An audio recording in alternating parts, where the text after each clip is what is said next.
Graça e paz, estou aqui mais uma vez, Pastor Alberi, com o devocional Palavra Viva. E hoje eu quero falar sobre a segunda virtude do fruto do Espírito. Quero falar sobre alegria.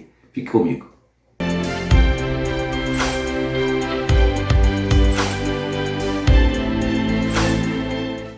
Olá, mais uma vez estou aqui nessa oportunidade para continuar falando a respeito do fruto do Espírito. Falamos no vídeo passado a respeito da virtude do amor, que faz parte do fruto do Espírito. Quero falar hoje sobre a segunda virtude. O texto que nós lemos diz que o fruto do Espírito é amor, alegria e paz. Essas três primeiras palavras, essas três primeiras virtudes são chamadas de virtudes universais. Por quê? Porque fala principalmente do nosso relacionamento com Deus, por isso virtudes universais. E o texto nos fala a respeito de alegria, e é interessante perceber que a Bíblia declara que a alegria do Senhor a nossa força é. É interessante também mencionar que existe uma distinção entre alegria e felicidade. Uma das definições de alegria é a capacidade de poder submeter a qualquer grau de bem-estar, desde o simples contentamento ou ausência de tristeza, até a experiência mais intensa de alegria ou de realização. Há uma diferença porque quando olhamos para a palavra de Deus, nós percebemos que a alegria ela difere de felicidade. Porque a alegria no contexto bíblico não é uma emoção, não é apenas um sentimento. Há uma diferença entre alegria e felicidade, porque a felicidade ela é uma emoção e é temporária, enquanto a alegria é uma atitude do coração. Por isso, quando nós olhamos para a palavra do Senhor, nós vemos a Bíblia dizendo: alegrai-vos no Senhor. Outra vez vos digo, alegrai-vos. A diferença básica é que a alegria como fruto do Espírito, como um destes componentes do fruto do Espírito, esta alegria ela tem a sua origem no próprio Deus. Como falei no vídeo passado, uma das coisas que tem que ficar muito clara para nós é que a origem do fruto é uma origem sobrenatural, ou seja, não é algo que nós podemos fazer sem a ajuda, sem o auxílio de Deus. A alegria como fruto não é a alegria comparada ao que nós vivenciamos no dia a dia, porque a alegria, à luz da palavra, esta alegria ela é uma atitude do coração. É muito mais do que você estar feliz porque ganhou um presente, é muito mais por uma felicidade porque de repente tudo está bem na vida. A alegria ela fala de algo mais.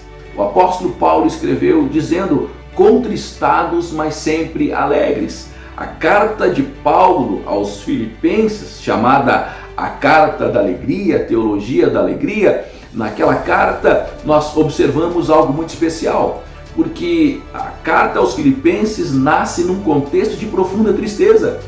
O apóstolo Paulo estava justamente com seu companheiro, com Silas, pregando o evangelho na cidade de Filipos.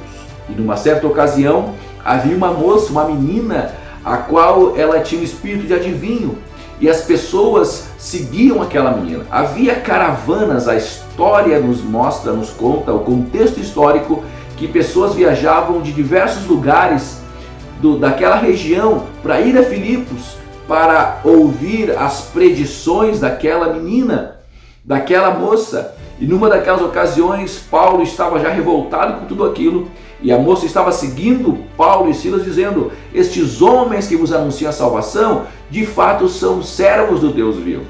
Ela não estava mentindo, só que o espírito que estava dizendo aquilo, que estava por trás daquela atitude, era um espírito das trevas. E Paulo, inspirado por Deus e tomado de uma ira santa, por assim dizer, porque o pecado nos causa uma ira, a mentira do diabo nos causa uma ira, uma tristeza, Paulo se volta para aquela moça e repreende aquele espírito de adivinho. E na mesma hora a moça é liberta.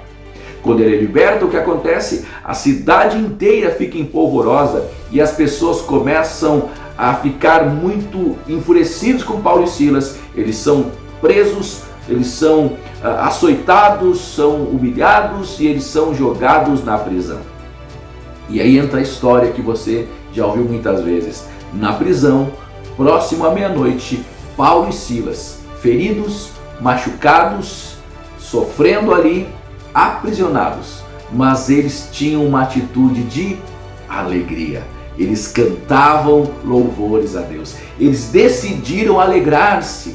Eles não permitiram que aquela situação roubasse a alegria deles. Aqui está a distinção. Eles não estavam felizes. Não havia um ambiente de felicidade, mas eles geraram alegria e começaram a louvar a Deus. E a Bíblia declara que o cárcere tremeu e Paulo e Silas foram libertos da prisão. O resto você já conhece. Paulo e Silas vão para a casa do carcereiro, pregam o evangelho, o carcereiro aceita Jesus e toda a sua família e é realizado ali um grande milagre. E ali nasce a igreja em Filipos. Nasce num contexto de profunda dificuldade, num contexto de falta de felicidade, num contexto de tristeza, porém foi gerado um ambiente de alegria por dois homens que entendiam a diferença, a distinção entre a alegria que emana do próprio Deus, esta alegria que Deus é a própria fonte. É desta alegria que eu vos falo. É uma alegria que não depende das circunstâncias, enquanto felicidade está vinculada às circunstâncias. Alegria não. Você tem que decidir ter uma vida alegre. Você não pode permitir que nada roube a sua alegria. Tem um livro de Joyce Meyer que fala sobre isso, Ladrões de Alegria. Não permita que os ladrões de alegria roubem a sua alegria. Alegre-se no Senhor. Experimente este fruto poderoso do Espírito na sua vida, a alegria, essa virtude maravilhosa. Deus abençoe você. Nos segue no nosso canal. Compartilhe aí esta mensagem para que mais pessoas possam entender e serem alegres no Senhor, pois a alegria do Senhor a nossa força é. Deus abençoe você.